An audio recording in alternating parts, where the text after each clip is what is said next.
Welcome to this episode of the Marketing Guides for Small Businesses podcast.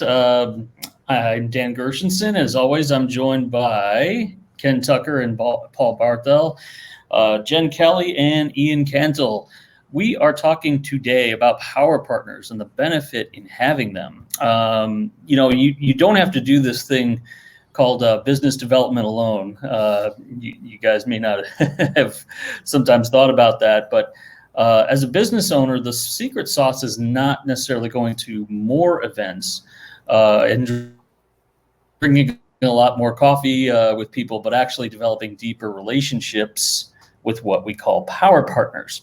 So we're going to explore that far more in today's show. And I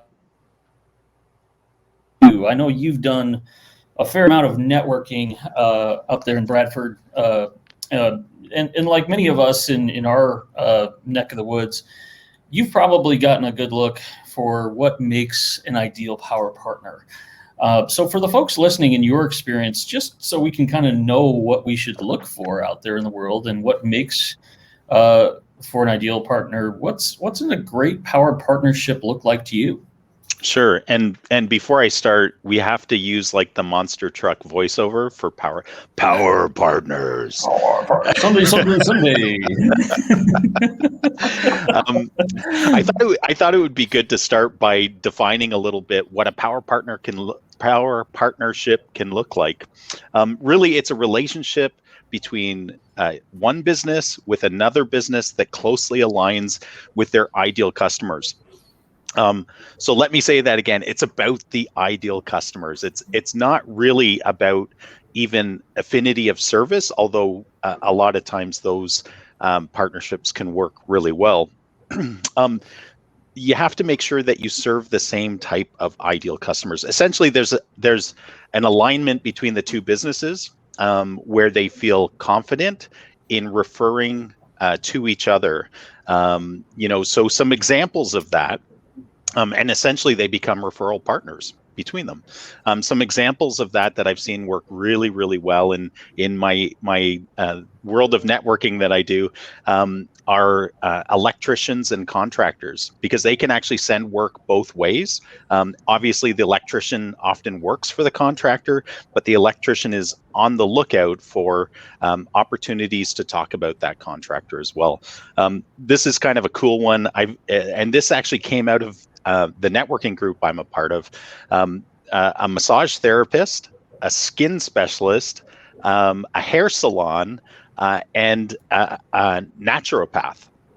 And there's even some more beyond that where these power partnerships have just blossomed, because when somebody is actually getting a massage, they're having a little conversation, and maybe it comes up that somebody's not happy with their acne on their face or rosacea or something, right? And so the massage therapist is like, oh, I know this woman, Maya, who can help you out. And then when they're with Maya, they're like, oh, my skin looks amazing, but I'm not really happy with my hair, and it just continues, and it's fantastic. The last example I thought worth saying as well was it's a mortgage broker, a real estate lawyer, movers, and painters. And again, this can have far broader trickle effect, but those are fantastic, because when somebody's looking to buy a home, they're talking to their mortgage broker, and then through the discussions, the mortgage broker asks them, do you have a good real estate lawyer? And most people don't. And so then there's a referral right there to Samantha. And then, when Samantha's talking through the process of closing a house and getting your new house, do you have movers? And then people want painting done, and so on and so forth. But yeah, it's really about finding those, as a business, finding the people that serve the same customers that you're serving. I think that's so huge as far as that process part that you were talking about there. Because sometimes when we sit in a breakfast or a lunch or a coffee with other people, for that matter, we always kind of get, all right, I know who they are and what they do. But once you get into like really what their day looks like and who they have to deal with, you learn so much more about them. I think that real estate one that you're talking about is so big for that, because I just was like, okay, well, the real estate person handles, the closing or something. But I still didn't realize until I talked to one of them how dependent they can be on those other folks you mentioned. Like everything is about that mortgage broker or perhaps even the realtor, and those are the source. Like otherwise, if you look at them in a bubble, you're kind of like, oh, okay, well, I'll see if anyone that I know asks for a real estate attorney. Maybe that happens, but once you get to know everything about their day and what they really, what they do even on a deeper level, I think that's where you start to get some nice referral opportunities there. Absolutely. Yeah. And I failed to mention the realtor in that one ecosystem, and they're a linchpin to that one for sure. Yeah. I mean, like personal experience here, about 4 months ago, we moved, and I certainly wouldn't have necessarily known which real estate attorney to go with or anything. So I said, hey, advised realtor, who's anybody that you use, or same with mortgage broker. I was like, I know of them, but I'd rather go with somebody that you know and trust because I know and like and trust you. So it's going to sort of partner up with as many of those kinds of folks in your same ecosystem. Yeah, even a locksmith. Jen, you were right? A good example. Someone I thought of. Even a locksmith, yes. You're someone I thought of who, you kind of took an existing group that you've been a part of in our marketing community that we all belong to. And you kind of created this opportunity within the group to develop your own offering, really. Yeah. Your own offering, your own program, almost a separate business entirely from your own firm. And really, you're serving our group as a partner now. How did that come about? I don't think I've ever asked you that. Where, when someone is interested not only in trying to partner up with folks, but really give something of their self to a group, developing their own offer, their own program to be a trusted power partner for that service. Take us through that thought process a little bit of how you came about doing that. Yeah, sure. Well, I guess the short answer is it's solving a problem, really, is what it is doing. So the group that Dan is talking about is the marketing consultant group we're all part of, Duct Tape Marketing Network. And the problem that I see that some, not everybody, but some people have is within marketing, there's just so much to do. And there's so many different skills that are required. And as a consultant gets running their own show, what I have seen is after they get up and running, typically if they haven't decided it at the beginning, they're going to gravitate towards, we do strategy, or we're more focused on, say, websites only, that kind of thing.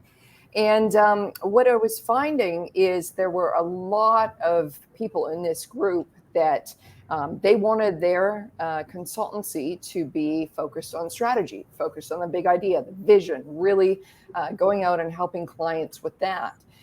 When it came time to actually, that strategy gets sold in, the client says, yes, okay, let's go.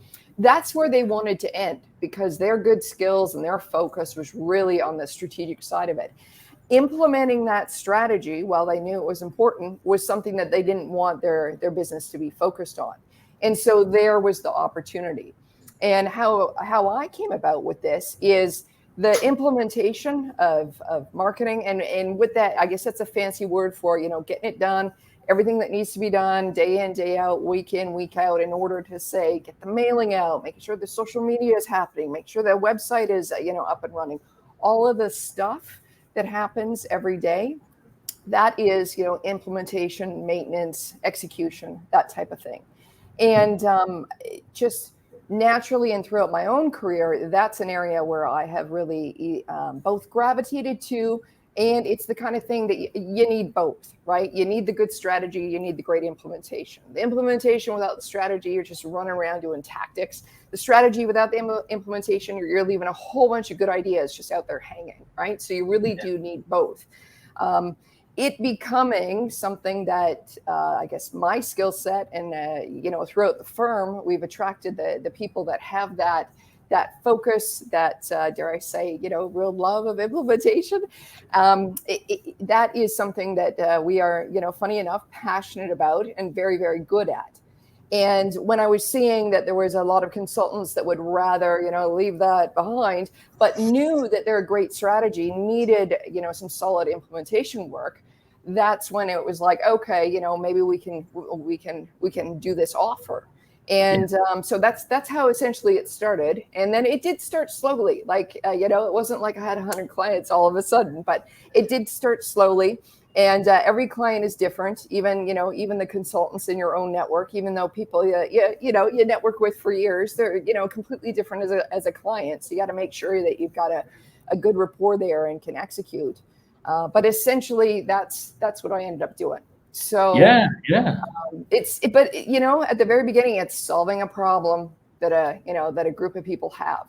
So yeah, and I think that's the big difference, isn't it? Of you took something that was a challenge, a problem, and then worked your way back to how can I make a program out of this? How can I make a solution out of this? Right? I mean, it sounds like if I'm getting it right, it's there a is lot of that. people tend to do the other way around, where they're like, let's do a program or something, and let's find a problem that this program solves.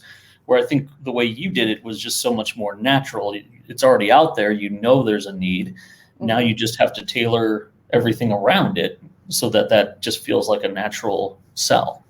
Yeah, there is, but it's so very interesting because as you're developing your own programs, how do you message it and whatnot? So then one of the things that we bump up against is, and this is true with, other power partners, they might be like, well, what's so special about you compared to, doing it this way? And so sometimes, we get lumped in with the virtual assistants kind of group. And while, they have a place, what our difference is you get, a full-on marketing team that you're not just order taking. You have a team come to you and go, okay, this is a strategy. Great. Here's the way we can use the budget most efficiently. Here's the way we can use time most efficiently. Have you thought about this, that, and whatever? We can add this here. Like, you really get a thinking partner with the marketing background coming to, really help implement. Cool. Ken, you've done also a whole lot of networking there in the St. Charles and outlying areas and even nationwide. But I'm sure by now you've definitely seen some mistakes with people who think they're going to be great power partners. On paper, it seems pretty good anyway. Why do those fall apart so quickly, or why do they fall apart at all in what you've seen? A couple of things. One is, I think people don't develop the plan and the strategy and don't invest the time to make it happen. So while there may be a natural inclination to partner and it may seem like it's a really good idea, it just doesn't ever get any traction. The second thing, the biggest mistake I see, honestly, is people completely ignore this as an opportunity. That's the single biggest mistake I see. It's like we always bring it up with our clients.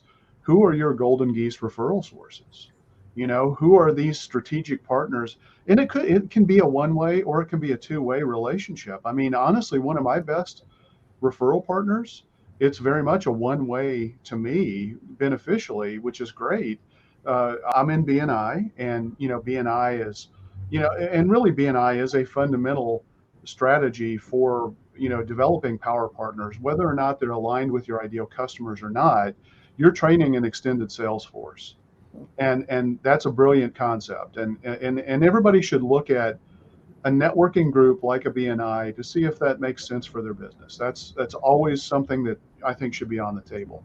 But you take this deeper when you build the relationship one-on-one with people, when you demonstrate your expertise. I do a lot of education, And some of the people that have become my best referral sources are people who attend my education. They're going to apply it for themselves, but they know when they're talking to their network and their connections, if they have a problem, hey, here's a guy. This is, and so if you can get connected with natural connectors, it's just massive. Um, I think the other reason that I see fail happen a lot is just because you haven't established that common communication structure. And an easy example for me is I was really excited early in my business, probably 2010, 2012 at the latest, probably more like 2010. There was a web designer. All she wanted to do was design websites. But our clients kept saying, we need SEO, we need social media, we need this, we need pay-per-click, all this stuff. And so she sought me out, found me online. We talked, we had a great conversation, but we didn't use the same methodology. And this is absolutely not true, but she always felt like I was trying to poach her clients out from under her, which which was really frustrating because as a matter of fact, I did not take on work from those clients. I was like, you need to be talking to this person. And so you've got to establish the ground rules of your working relationship, but you also have to establish the ground rules with your clients. And I've lost business because I am the partner, and because I will not take on a direct client when I am in that partner relationship, and cut them out as the middle person, because that's not what they are. And I don't see it that way. But again, sometimes the communication, not only between partners, but between the common clients that you're serving, hasn't been fully established, and that can create friction. And I think that's a big failure point. Yeah, I think you're speaking to something that's pretty important there about the consistency of how often sometimes you just simply get together with that person. I think sometimes I don't know, I did this wrong for the longest time too, where it was very much a keep your eyes open for each other. We compliment each other, and it sounds like I don't do what you do, you don't do what I do, and wouldn't it be great if we did some things? Yeah, sure, that'd be great. And then you just it just sort of meanders out there, and things don't really happen. Or if they happen, it's kind of like a project now and then. Whereas I think what you're speaking to there with, kind of at least a consistency, let's say of, I don't know, once a month or something, would probably be a great way to just kind of get that going, so that you can kind of learn about each other, kind of to what Jen was getting at, what Ian was getting at, with understanding their process, understanding all the things about them, as far as, maybe they've changed some services. If Jen adds like the service like she did, and you hadn't met with her, you'd be like, oh, I didn't know you were doing that. I could have probably, helped promote that. Right. Yeah. I don't want to make this about BNI, but there's a lot of value in the way BNI runs their organization and the way they structure their meetings. Some of it I find really annoying, but some of it works really well. They have the concept of a one-to-one.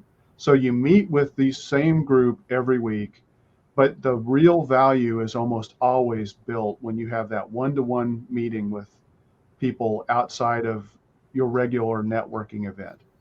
The second thing that I think is really important from using BNI as an example, and again, you don't have to be in BNI to do this, but it's proven over and over and over and over again that this works. They've got this concept called the power team, and Ian talked about it. The power team is, you build an ecosystem of people who serve the same, ideal client, and they become natural referral partners for each other. And, I'm in a BNI chapter that it's a home services engine, because the realtor and the mortgage and the insurance and the finance people, the what they call the firm in that chapter, those are the four positions. They're a machine to feed everybody else who's in the network. And they get referred a lot back because they're such valuable referral partners. So those concepts, whether you're in BNI, is irrelevant. BNI works, and it works for a reason, and that's because it's a system. And being a system and doing things in a systematic way is the key to making any partnership work. And that system part, I think, for keeping it going after the BNI meeting, I think is so huge. Isn't it? Like, for whether that's BNI, Provisors, M3, all these other ones that are kind of out there, they're all great in their own right, depending on what your comfort level is and the kind of people you want to be with. But even beyond that, to your point, no matter what, whether it's a cocktail reception, kind of a happy hour kind of thing, or it's a BNI breakfast, the thing that I always see that kind of gets dropped is it's the after. It's the okay, let's get this on the calendar right now, and when are we going to get together? Because that one-on-one or that small group, like you're saying, just getting that done with that's the momentum that I think is always the key part of what moves things along in a systematic way. Yeah, absolutely. Paul, I wanted to ask you, as speaking of events, let's talk a little bit about the virtual world, because it's clear we're living in one. There's definitely some talk here and there, depending on the day and the week, of going back to a traditional networking event. But for the time being, they still seem pretty closed off. They don't seem like everybody's, suddenly rushing back to get with each other. Depends on where you live. That's right. So let's assume, for the sake of argument, that for the rest of the year, a networking group, doesn't meet. What are some things that people can do when they're staying virtual? What kind of technologies or tactics do you favor for kind of getting a closer business relationship in a very strictly online world? What are some things that you've been seeing and doing? Yeah, I think that's part of the reality, and I don't think it's ever going to completely go back to the way it was. And even Ken was talking about BNI, even BNI has virtual events now, but there's a few things. There's meetup.com groups. A lot of people are using that. There's, Facebook groups, as much as I hate Facebook. Facebook groups are an alternative to that, and there's community events. The networking events may be closed off. There's still a lot of times community events, and they may be virtual as well, that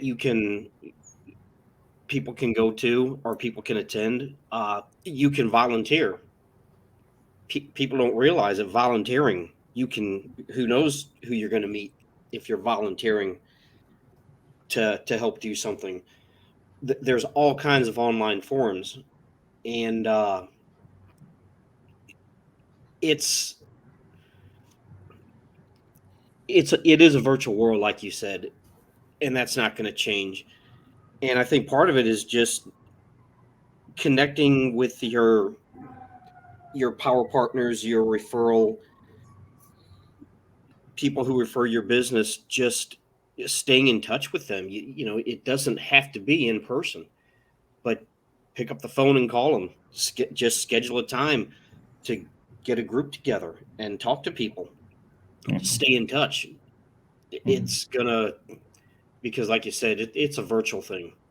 Yeah, I think the interesting thing that I'm even starting to see a little bit, a client of mine even developed his own all virtual networking group, so that not to replace anything necessarily, but there was enough people that were like, it was like when he did it, it was kind of like the unspoken thing was suddenly spoken, where they were like, I really hate getting in a car, and I really hate driving back from a meeting. And they were like, I hate getting stuck in traffic, and I hate getting back to my office at 3:00 in the afternoon, and I got to start something. And I think it's kind of almost like what Jen was saying about, you have a problem, you have a challenge, you've uncovered something, and you work your way back to maybe having a virtual solution.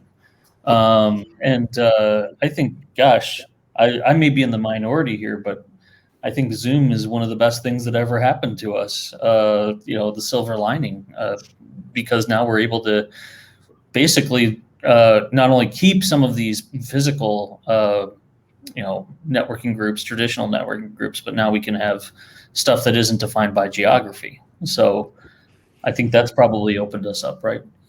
Yeah, I think there's, it's been kind of a rough road in some ways, but I think if there's a silver lining to everything that's been going on, is that people have realized that things can be done. Look at education. For the longest time, the educational system was dead set against any kind of virtual learning. And then COVID came along and it's like, okay, we don't have a choice. And now we have to do this and it can be done. And I think that applies to a lot of areas with business as well, is that you can do things online. We have painter clients that all of a sudden they realize, hey, we can do a virtual quote. We don't have to go to their house. And I think that's happened with a lot of businesses, is that, wow, this does work. The learning curve sucked, but hey, we can do this. It can be made to work. Well, and just to kind of elaborate on, the virtual quote kind of a thing, I mean, that actually turns into quite a nice cost savings, because they don't have to give up extra time. They can take on more meetings, and when you're talking about working with painters, I mean, that's a labor intensive thing. Whether it's going out and doing the estimate and the consultation to actually book the work, or it's to do the painting, anything that you can do to reduce your labor investment is a huge win for a painter. And so while it's uncomfortable, that innovation actually, for those that did it successfully and embraced it, it turned into increasing their profit margins. I'm curious, are you guys seeing with painters and other contractors that besides the actual quote stuff going on, so is it possible right now that they're if the homeowner takes some good pictures, good video, that they're basically being able to accelerate the whole quote and estimate process as a result? Yeah, absolutely. Yeah, Okay. definitely. And part of it, I think, is that what I was surprised about is we had a client that they had this long form, and it for a estimate to paint your cabinets and paint your kitchen. And when they first sent us everything they wanted on this form and the pictures they wanted, and I'm like, there's no way in hell anyone's going to fill this out.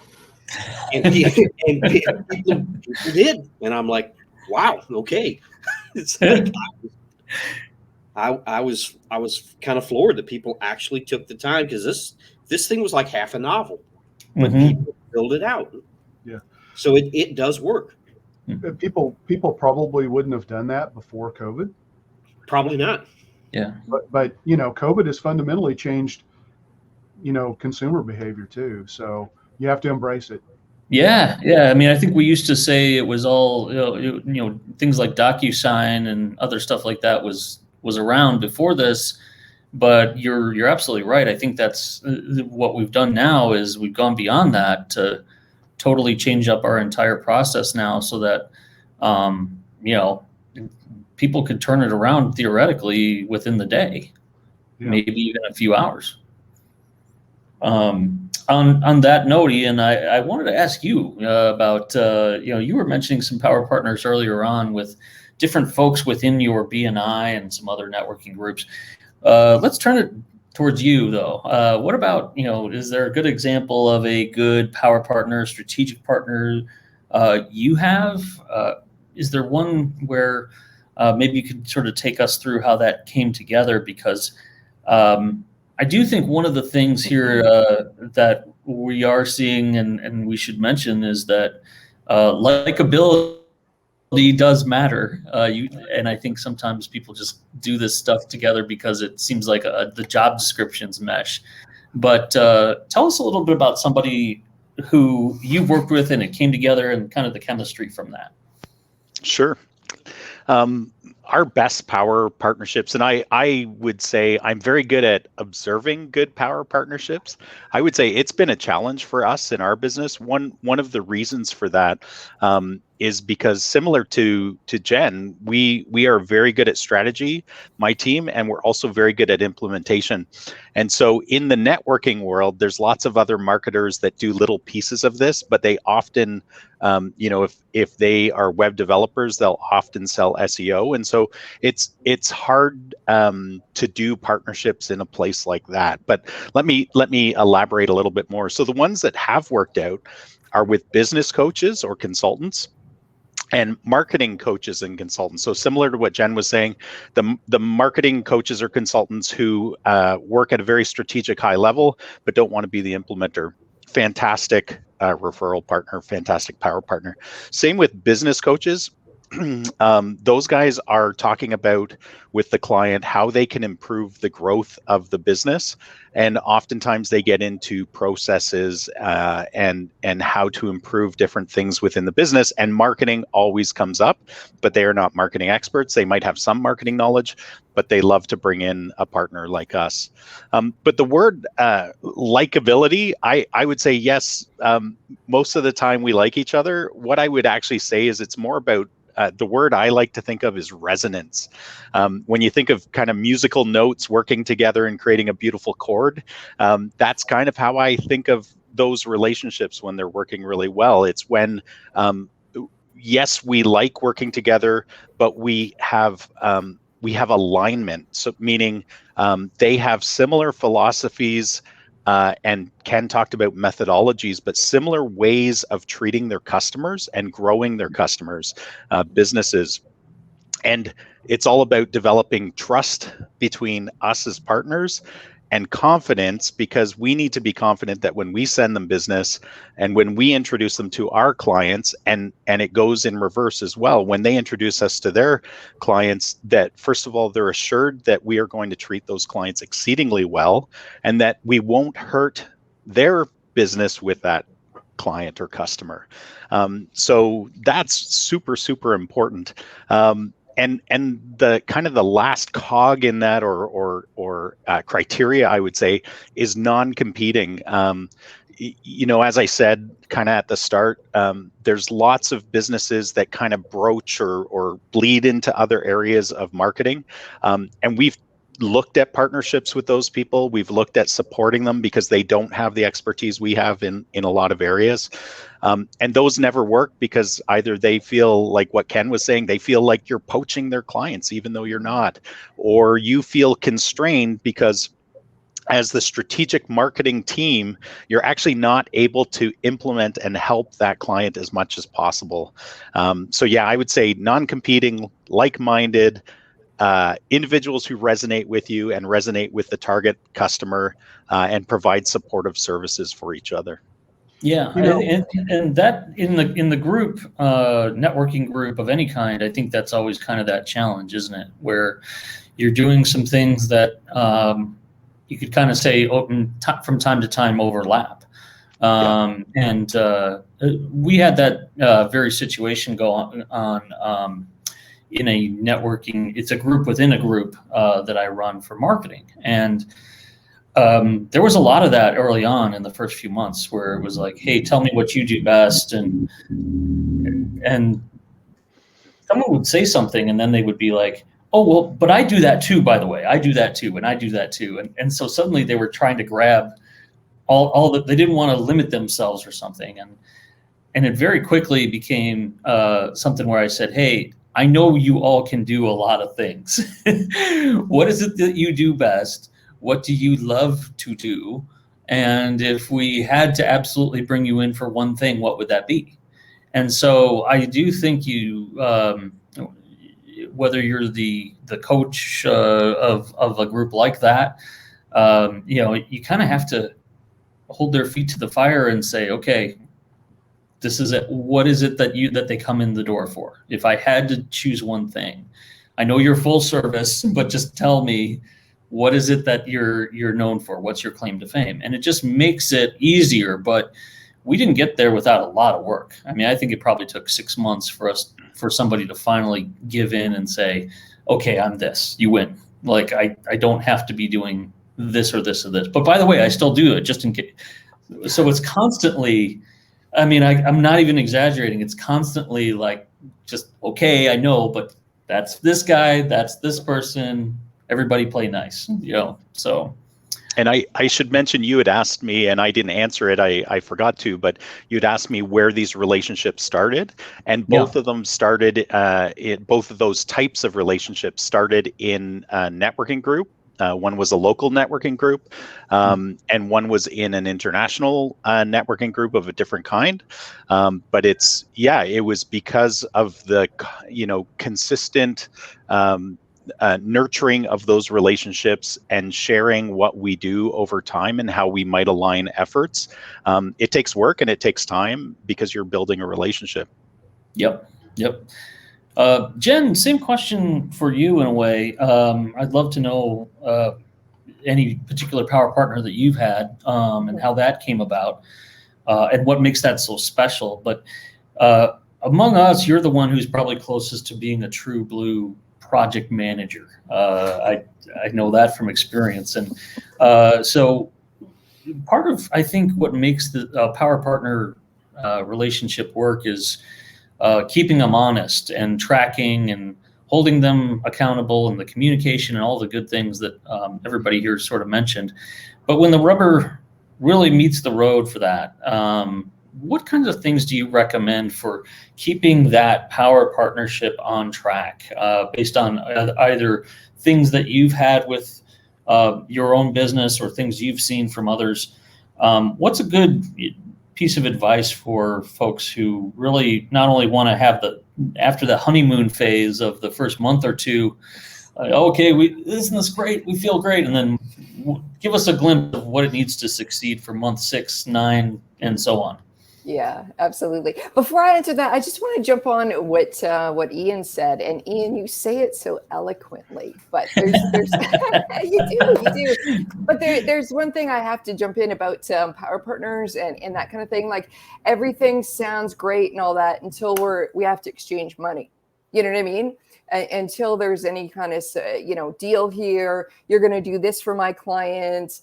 We're going to pay you this, that whole thing. So in order to get to move the power partner from, a good idea, let's look out for each other, that kind of thing, to something real, one of the things that I do is right away, if the feelings are good and it seems like there's something good there, let's do a small project. Let's do a small project together. Let's do it paid.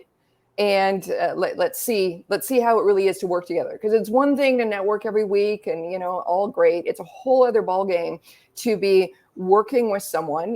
Then you start to notice, like, who can communicate? What does time mean to people? Like, how much do you think I should get paid for doing this? And that can really help you understand, is this someone that I really want to do bigger deals with? And it's best to know that early.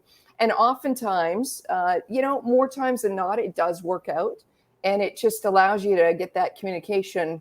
And, when I say 30-day terms, let's pay on that. When I say, my client needs this by this date, that's not a suggestion, that's a deadline, So it allows you to work out all those kinks about how you're both coming to a project before you go and, get the big whale project. So with that, just wanted to add in that reality, if you will. So, but you asked about, so I'll answer a couple things about project management and about the power partner. One of my best power partners is someone who is in sales, a total sales focus. And we bring in his expertise when we are into a client project where it's really appearing that, it's not only a marketing issue they have a sales issue. And so whether they need to get a sales team ramped up, whether it's a seasoned team that needs, some seasoned coaching, that kind of thing, we bring in this expert. And the way that we started as well was just like that, with a small project, just really seeing how it could go. I think he would laugh if I said this, because, with salespeople, a lot of them, they could talk up a blue sky and everything will be great, right? But let's just see how it actually is. So we started with a couple of small projects. and really went on from there. And I think the reason why it really works well is because we started slow and, got, what it means to like deliver client work, what it means when we're subcontracted under his company, when he's subcontracted under my company, what it means to, show up in time, exchange money, that kind of thing. But beyond that, we are very different personalities. And so that really complements as well with very, very different skill sets. I don't think you could find anybody, more opposite. And that really, really helps. So that's how we came about with that one. And your other question was about project management. And you alluded to the honeymoon period. And as much as we can joke about that, there's a little phrase in the project management discipline called forming, storming, norming, performing. And it's the 4 stages of any project. And, so you come together, you form, it's the honeymoon period, right? Everything's working out. Then you go through storming. And that's where, rough seas, communications isn't so great. You don't think Bob's all that great to work with anymore. People aren't giving you the right information. They're expecting you to mind read and get something done in 4 minutes, like all of that mess. And then you get into a regular way of working, and then you can really, shoot the lights out and go and achieve your goals. But I think one of the most important things to realize about running a project or being part of a project beyond the timelines and whatever, software you're using is there's going to be that time. So if you're embarking under the honeymoon's over, all is not lost on a project. It's just the natural way any group of people are going to come together and, work things out and then carry on. And the thing is, unfortunately, you can't skip that stage when you're, starting a work relationship with a group or with someone else. And that phase comes in very different times. So sometimes you might have a honeymoon period for 6 months, and then it feels like you fall off the cliff. Other times it's 6 days, and you just wonder, like, what did we do? Did we sign on to the wrong project? So my piece of advice there, I know it's not, you press this button in teamwork and all is good, but is to really understand that you got to work through a little bit of the bumps and the annoyances in order to, to really get going with a project. And that's super important. And it's a stage that you just can't skip, no matter if you want to. And I often want to. I want the honeymoon phase. I want the performing phase. I don't want any conflict. Actually, just one of the last things is it's around I guess the perception of time or the perception of how long things take. So to be fair, if someone hasn't done the actual nitty gritty work that you're doing, and I don't mean nitty, like it could be nitty gritty as it's very detail oriented, or it might be a huge strategy project that you're on. Folks, your clients, your other partners might think that, can't you just do this? Won't it just take you 20 minutes? Won't it just take you a little bit of time? And so the boundaries around the actual time it takes to do certain work, and if you're, piling on other work, those timelines just have to move. Like, as good as we are, we can only do one thing at once. And sometimes that can be, it can be a difficult conversation to say, you gave us these 47 things to do this week, in addition to what we're supposed to be doing. Something's got to shift. Here's how I think we're going to do it. But you can't be scared to have that kind of conversation. Even if you want to, over deliver and do the best client service you can, you really have to have that conversation about like what actual work can our people actually get done for you in the time that we have. Yeah. And Ken, I want to pick up on something that Jen just said here, which is talking a little bit about some tracking and things like that to kind of gauge the health of the power partnership. It's funny when you were talking about teamwork, Jen. I have to say this is there was a few weeks ago I switched project management systems and I went to Monday.com, and I'm going on and on about it, and it does this and it does that and it's so great and everything. And I thought she would be like really, like, oh yeah. Oh, me? And then right, and then she sits there and she goes, you still have to actually do stuff with it, right? Like you still have to actually use it. You can't just push a button. Like you kind of have to keep using it all the time. Like, yeah, I know. It was like, but it was totally needed. It was totally needed. So, but then what's some things when you're looking at, speaking of, tracking and things like that, how do you judge, in your opinion, how a power partner is ultimately landing as far as, okay, I think this is going to be a great ally, or, it's sort of in between, or just not a partner at all? What are some things that we can kind of look for in terms of gauging that the relationship is just continuously healthy and continuously a win-win for both parties? Yeah. So before I answer that, Jen, you just took me back to grad school with the storming, norming, performing, and norming. I immediately thought of my small group communication class as in my grad school. So anyway, tools are essential, I think, for this. Jen mentioned teamwork. You mentioned, Monday.com, whatever you're going to use for a task / project management tool, collaboration tool, whether it's Slack, whatever. You got to have something like that. You both have to be using it. You have to contribute to it. Could be a Google Sheet, anything that allows you to track and make sure that both partners are upholding their commitment. I think a CRM is huge too. Every time I get a lead, I track the lead source. Did it come from a power partner? Did it come from a networking organization that I've got a loose association with? And then I track to see which of those turn into actually being booked revenue. So I think those are important things that you can do. I think, again, though, it just comes down to communication. You got to get the tool set. I would like to kind of talk about, one power partner relationship that exists, and that's actually this group.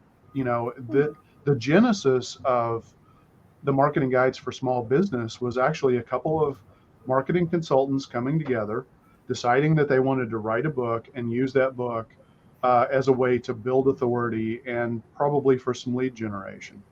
That evolved into, creating this podcast. But as a part of that, it doesn't always need to be about generating revenue for each other. Sometimes it's helping each other work on your business. And that's really, kind of what the genesis of this podcast was. And the book that we collaborated on, it was just, how can we help each other help our businesses? It's not like, can I pass this referral to you? Can I get this referral from you? Kind of a relationship. It's, how am I going to be able to partner with other people that can help me work on my business and take it to the next level that I want to? And so I just wanted to point that out, because it's not always about revenue. Sometimes it's about building the business you want. Sometimes it's about helping you improve the operational experiences of your business. Mm-hmm. No, good point. And I forgot about the book as power partnership too. That's a great thing. You'll never forget that once you power partner on that kind of thing. Yeah, absolutely.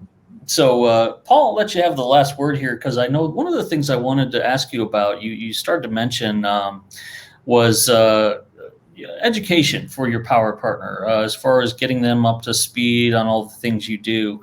And what I'd be curious about is kind of how you do it when you're working with somebody that you think, and Ken, any of you jump in here, with how you just constantly sort of educate people so that they can speak or put your best foot forward, I should say, when you're not there. How do you guys go about doing that? Well, I think that in the very beginning, it's setting expectations and making sure they understand what your ideal client is. It's not necessarily anyone with a bank account, as we joke about, but they have to know who your ideal client is, because if they don't know that, then you're going to wind up with a bunch of referrals that are worthless. And create goals for the partnership. What are the objectives? What do you need out of this? What do they need out of this? And if they're going to be a marketing partner, then there has to be two-way communication. Jen kind of alluded to this about her Stormin Norman thing, but they have to. You have to communicate. I think is the most important thing. They have to know what you need. You have to know what they need, because without that, it's just not going to work. It's not going to happen. Yeah, I mean, Paul, I know you actually jump in and create like Loom videos that you share, to kind of either help somebody be able to take an idea and communicate it to their client if we're in a supportive role, or if you're helping somebody solve a problem, you kind of shoot that how-to video as an example in Loom and send it over. So I mean, video is massive for that. Yeah, because sometimes, started doing that a while back because I realized that people, and I'm a somewhat technical person, in case no one has noticed. And Really? a lot of times, You can't get a webcam to work, apparently. Yeah. well, I can. I think I have to plug it in. I think that's how that works. But a lot of times you can't communicate these things through email. And yeah, sure, you could pick up the phone and talk them through it. But if you create that video, they have it and they can refer back to it. Or a screen share, or remoting into their PC. I mean, there are a variety of different things that you can do in those examples. Yeah, Definitely. for sure. Yeah, I don't know if it's this is the best analogy, but this is the one I always use when I'm thinking about how to educate people I'm working in collaboration with. And it's because usually the challenge I see, and this is just for my business, other businesses may have different challenges, but the challenge that I face, and I think probably everybody on this panel does, is that people pigeonhole you. They have a lens at which they look at especially marketing with. And so and this is kind of a funny analogy, but in my BNI group, I've been meeting with some of the same people for 6 years now. And I had to change the way I communicated with them to try to alter the lens, reshape the lens that they're looking at marketing with, because either you were a social media person, you're a web developer, or a marketing person, but it didn't mean anything. And so it's really about, asking them questions like what is marketing to you, and what is marketing to your own customers, and what challenges do they face, so that you can start to give them real tangible hooks to put on, or lenses to put on, so that they're actually seeing, oh, this is what Ian does, or this is what Jen does, or this is what Ken or Dan or Paul does. Really equipping them to see the world a little bit differently, so that they can help their clients by bringing you into the conversation at the right time.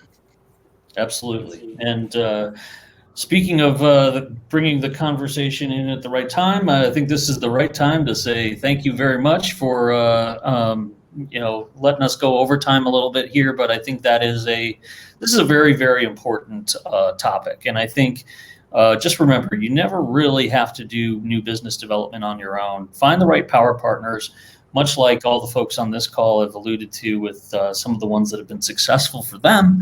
And I bet you, with a little bit of work and a little bit of commitment and purpose, you'll find exactly the right group of power partners to accelerate your business forward. Thanks again, and we'll see you next time.